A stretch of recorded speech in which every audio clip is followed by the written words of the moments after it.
ये कहानी शुरू होती है एक कोर्ट रूम से इंडिया के सुप्रीम कोर्ट में, और इस कहानी का सबसे पहला किरदार होता है इंडिया का चीफ जस्टिस, जिसका नाम है सूर्यकांत। 15 मई को एक ओपन कोर्ट हियरिंग चल रही थी। तभी वहां पे बैठे एक इंसान ने उनसे क्वेश्चन पूछा कि इंडिया की अनएम्प्लॉयड यूथ के बारे में आपका क्या कहना है। इस चीज पे जो चीफ जस्टिस होते हैं ये कहते हैं, and I quote, there are youngsters like cockroaches who don't get any employment और have any place in profession. इस लाइन पे सिर्फ उन्होंने इंडिया की यूथ को नहीं बल्कि इंडिया के उस हर इंसान को उल्टा बोल दिया जो इंसान खुद इस सिस्टम से परेशान था। इतिहास में शायद पहली बार हुआ होगा कि इंडिया के चीफ जस्टिस ने खुद सामने से आके इंडिया की अनएम्प्लॉयड यूथ को कीड़ा बोल दिया। इस देश में 83% अनएम्प्लॉयड लोग 35 साल से कम के हैं। इंजीनियरिंग कॉलेजेस की लाइन तो बहुत लंबी है, लेकिन जो लाइन जॉब्स की होनी चाहिए वो उसको मैच नहीं कर रही है। ये जो बेसिकली चीफ जस्टिस ने एक सरकाज़म करने की थोड़ी कोशिश करी, वो शायद यूथ के ना थोड़े ऊपर से गई और सीधा जाके उनकी दुखती नस पे लग गई।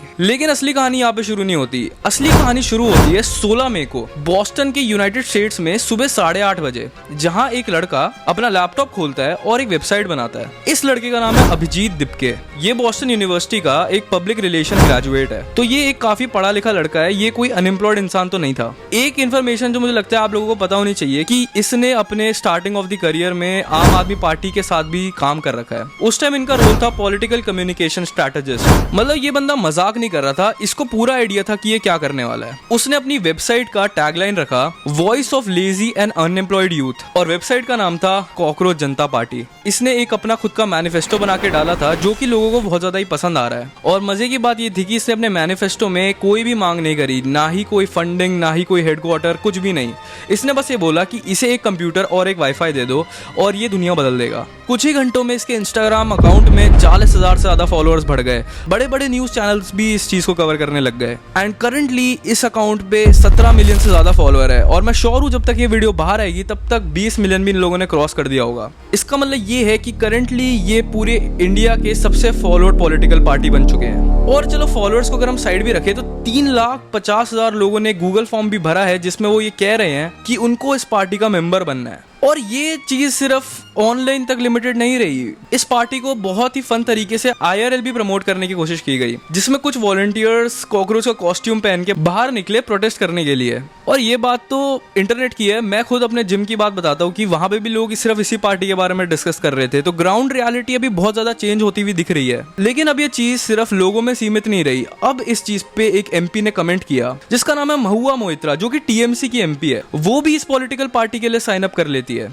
कीर्ति आजाद, पुरानी पार्लियामेंटेरियन, वो भी इसके लिए साइन अप कर लेती है। बड़े बड़े ब्यूरोक्रेट्स, बड़े बड़े MPs, बहुत फेमस इन्फ्लुएंशियल लोग भी इस पार्टी को ज्वाइन करने लग गए। कुछ ही घंटों में ये वेबसाइट एक मूवमेंट बन गया था। लेकिन जैसे ही कोई चीज इतनी वायरल होती है उसके पीछे शार्क्स तो जरूर आते हैं। कई बार इसके अकाउंट को हैक करने की कोशिश करी गई और X पे इसके अकाउंट को उड़ा दिया गया। इसी पे मैं एक अपनी कहानी शेयर करना चाहता हूँ आप लोगों के साथ। मेरा खुद का एक न्यूज़ का ऐप है, न्यूज़ फ्लो, एंड इस ऐप पे हम लोग फ्री स्पीच प्रमोट करते हैं। इस ऐप पे मेरे दोस्तों ने, मैंने, मेरे भाई ने, मेरी फैमिली ने बहुत समय तक काम किया और हम इस ऐप को वर्ल्ड के टॉप 54 नंबर पे लेके गए। हमने टाइम्स ऑफ इंडिया सबको बीट कर दिया था।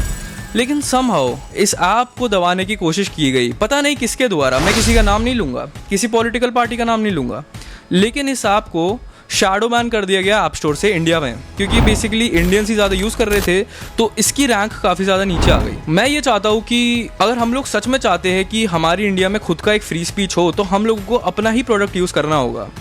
इसलिए मैं अपने इस ऐप का लिंक कमेंट्स में दे रहा हूँ। गूगल पे अभी ये अवेलेबल नहीं है, लेकिन सून हम इसको गूगल पे भी अवेलेबल कर देंगे। करंटली ये ऐप स्टोर पे है, तो जिन लोगों के पास भी iOS है वो इसको जाके डाउनलोड कर ले। तो वापस हम स्टोरी पे आते हैं। तो अब बात आती है इस पॉलिटिकल पार्टी को ग्राउंड रियलिटी पे कैसे उतारे। उसकी कुछ स्ट्रैटेजी CJP के सपोर्टर्स बना रहे हैं।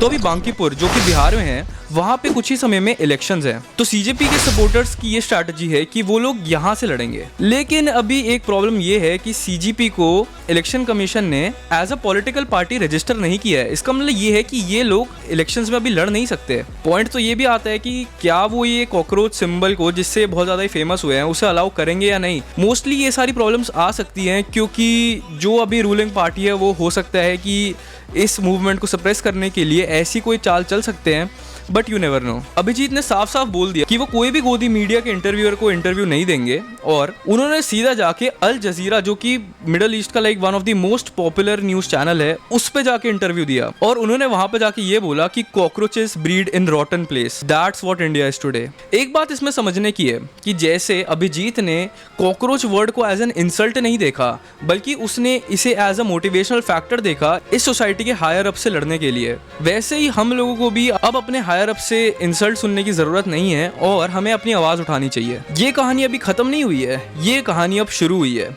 मुझे सब्सक्राइब कर लो और मेरे ऐप को जरूर डाउनलोड करो और वहां पे अपना अकाउंट बनाओ और फ्री स्पीच का जितना अब्यूज कर सकते हो करो। वो हमारा ऐप भले ही डिलीट कर दे, लेकिन हम लोग डरेंगे नहीं। मेरा नाम है देव मदान। वीडियो पसंद आई हो तो शेयर करो। क्या आप भी एक कॉकरोच हो? मुझे कमेंट्स में बताना।